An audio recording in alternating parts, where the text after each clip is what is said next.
Halo semuanya, perkenalkan nama saya Albertus Anggito Pramudito dengan nomor mahasiswa 1906100329. Pada video kali ini saya akan mempresentasikan hasil pekerjaan saya, yaitu membuat program penghitung bunga menurun. Langsung saja ke penjelasannya, yaitu pada bagian kasus apa yang ada pada bagian uh, program saya yang telah saya buat. Nah, jadi pada dasarnya kasus yang ada di program saya itu mencari hasil dari pinjaman menurun per bulannya. Nah, untuk studi kasusnya itu yaitu pada suatu credit union ABC memiliki fasilitas pinjaman yang hanya diperuntukkan bagi nasabah yang aktif berinteraksi di credit union.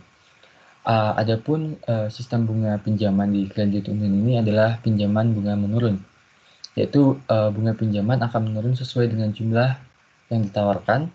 Kemudian terdapat persyaratan untuk melakukan pinjaman ini, yaitu pinjaman harus lebih kecil dibanding dengan nilai tabungan dari tabungan nasabah, dan selanjutnya sistem bunga pinjaman ini juga ditentukan dari tiering. Nah, tiering yang terdapat pada program ini yaitu jika Anda meminjam berada pada rentang 1 juta sampai dengan 10 juta, maka Anda akan mendapatkan bunga sebesar 1,5%.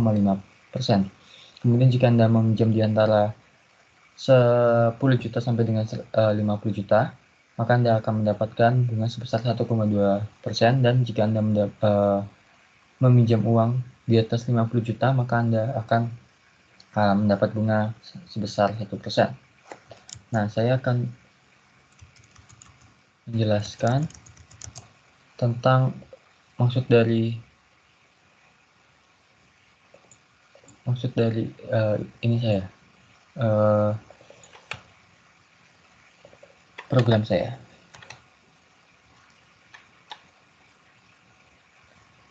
Nah, jadi program ini akan berjalan jika nilai pinjaman itu lebih kecil dari nilai tabungan. Misalkan nilai tabungannya 30 juta, maka ini program akan berjalan. Jika nilai pinjamannya 30 juta dan uang tabungan nasabah itu 10 juta, maka program tidak akan berjalan. Nah, jadi kita ketahui, kita ambil saja studi kasusnya, yaitu kita meminjam 10 juta, maka dari rentang tiering tersebut kita mendapatkan bunga sebesar 1,5%. Nah, kita ubah menjadi 0,015. Nah, kita masukkan input, misalkan kita masukin input sebesar 24. Nah, pada bulan ke-0, sisa pinjamannya tetap 10 juta karena kita belum melunasinya. Nah, untuk bulan kedua ini mulai ada pengurangan. Nah, ini yang pertama yang harus dihitung itu adalah pokok pinjaman. Nah, pokok pinjaman ini adalah pinjaman yang harus dibayarkan per bulannya itu tetap. Nah, untuk mendapatkan pokok pinjaman ini, kita harus membagi total pinjaman, kita harus dibagi dengan tenor. Nah, kita mendapatkan hasil segini, Rp416.667. Nah, kemudian kita harus menghitung sisa pinjamannya dengan cara 10 juta dikurangi dengan 400.666.667 rupiah, sehingga mendapatkan sebesar 9.583.333 rupiah. Nah, kemudian kita harus mencari bunganya agar kita tahu berapa pinjaman yang harus dibayar. Nah, untuk mendapatkan bunga, yaitu caranya nilai dari sisa pinjaman pada bulan sebelumnya dikali dengan bunga, sehingga mendapatkan hasil sebesar Rp150.000. Nah, nilai pokok pinjaman kemudian dijumlahkan dengan bunga sehingga menghasilkan Rp566.667 yang merupakan itu angsuran per bulannya. Nah, untuk bulan keduanya, nah itu sama saja caranya. Pada ketetapan ini pokok, ini tetap nilainya sama seperti tadi, nilai perhitungannya. Kemudian pada bagian sisa pinjaman, ini pengurangannya itu dari sisa pinjaman di bulan pertama. Begitu juga dengan bunga. Oke, selanjutnya kita masuk ke penjelasan model matematika. Nah, rumus yang saya gunakan yaitu berupa tambah kali bagi. Dan nah, untuk perhitungannya di sini jika total saldo lebih besar daripada nilai pinjaman dan nilai pinjaman lebih besar daripada 1 juta, maka program akan berjalan. Kemudian jika nilai pinjaman itu berada pada rentang 10 juta sampai dengan 1 juta sampai dengan 10 juta, maka akan mendapatkan bunga sebesar 1,5. Kemudian jika pinjamannya berada di antara rentang 10 juta sampai dengan 50 juta, maka akan mendapatkan bunga sebesar 1,2%. Dan jika nilai pinjamannya melebihi 50, maka akan mendapatkan bunga sebesar 1%. Nah, untuk mencari angsuran pokok, kita harus membagi nilai pinjaman dengan nilai tenor. Kemudian angsuran itu dengan cara 1 dikali angsuran pokok. 1 ini tergantung dari tenor keberapa dari inputan yang telah dimasukkan. Misalkan ini kita memasukkan tenornya 2, berarti di sini angkanya 2. Kemudian untuk mencari hasil bayar utang, nah itu sama saja dengan nilai pinjaman pada sebelumnya yang sudah di-input. Kemudian untuk mencari list bunga, yaitu dengan cara bunga dikali dengan bayar utang, dan agar kita ketahui berapa pinjaman atau angsuran yang harus kita bayar, yaitu dengan cara menjumlahkan angsuran pokok dan list bunga. Nah, cara ini akan diulangi sesuai dengan tenor yang telah dimasukkan. Nah, ini ada pengulangan karena ini merupakan tenor kedua, dan ini kedua. Nah, ini program saya itu pengulangannya sampai 12 kali karena saya memberikan batasan untuk meminjam itu selama 12 bulan. Selanjutnya ke bagian flowchart. Nah, pada bagian flowchart kita akan mulai, yaitu pertama start. Setelah start akan menuju ke menu konfirmasi apakah nasabah akan menggunakan aplikasi ini apa tidak. Jika tidak, program akan tertutup dan selesai. Selanjutnya jika iya, maka nasabah akan diminta untuk memasukkan input nama nasabah, input nomor nasabah, input tabungan nasabah, input jumlah pinjaman, dan input tenor yang diinginkan. Jika sudah, nasabah diberikan menu pilihan, hitung dan hapus. Jika hapus berarti hasil dari inputan yang telah diisi oleh nasabah akan hilang dan akan berulang kembali sehingga nasabah dapat mengulanginya untuk mengisi kembali. Nah, jika nasabah memilih hitung, maka nasabah harus menekan tombol hitung, kemudian akan memunculkan hasil perhitungan di window berikutnya dan selesai. Kemudian pada bagian library, nah di sini pada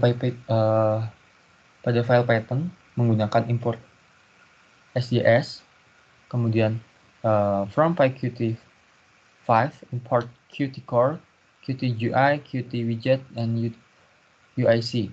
Kemudian menggunakan from PyQt5 and Qt Widget import. Nah, untuk pada bagian main window dan windownya, nah pada main window saya menggunakan label pada setiap logo, judul, ini pembatas, kemudian pertanyaan dan ketentuan. Nah, ini saya menggunakan label.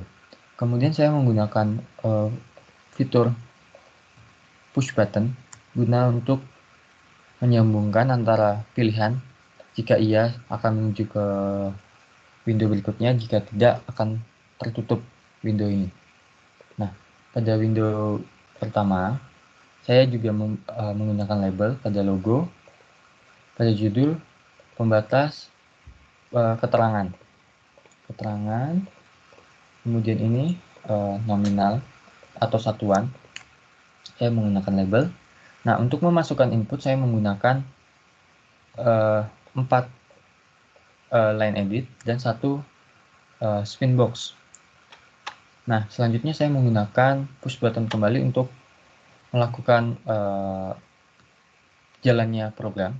Jika hitung akan menuju ke window berikutnya, dan jika hapus maka hasil inputan di sini akan terhapus.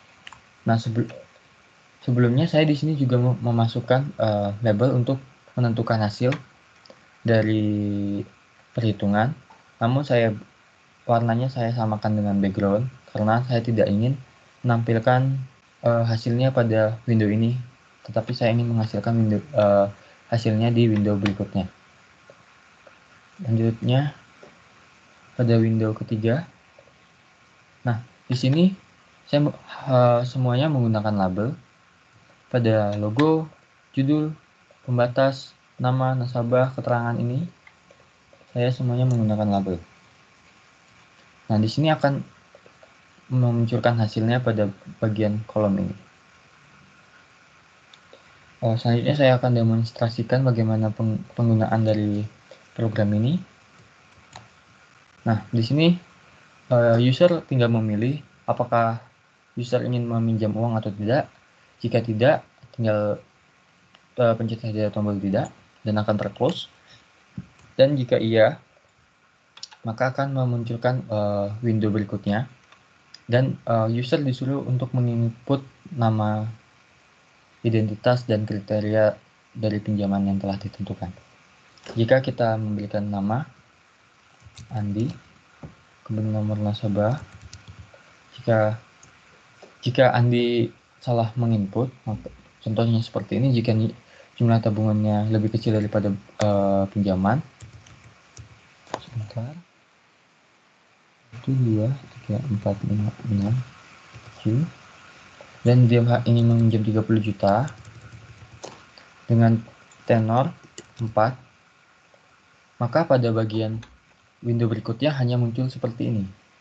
Text label, text label, text label semuanya. Ini menandakan bahwa program inputan yang telah dimasukkan salah.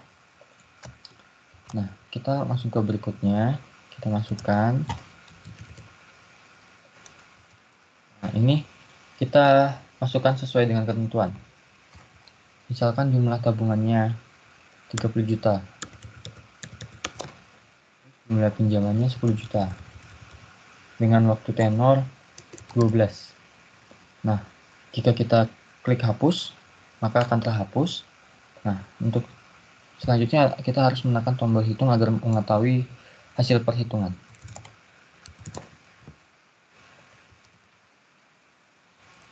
Juta.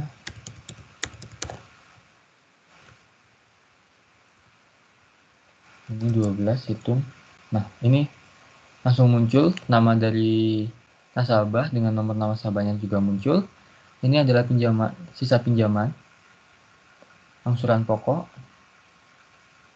bunga pinjaman, dan angsuran. Jadi begitulah cara penggunaan dari program yang telah saya buat. Mohon maaf apabila program ini kurang sempurna karena saya masih belajar dan saya agak kurang paham tentang ini. Saya juga terima kasih kepada Bu Lirin dan Asdos yang telah membantu saya. Sekian dan terima kasih.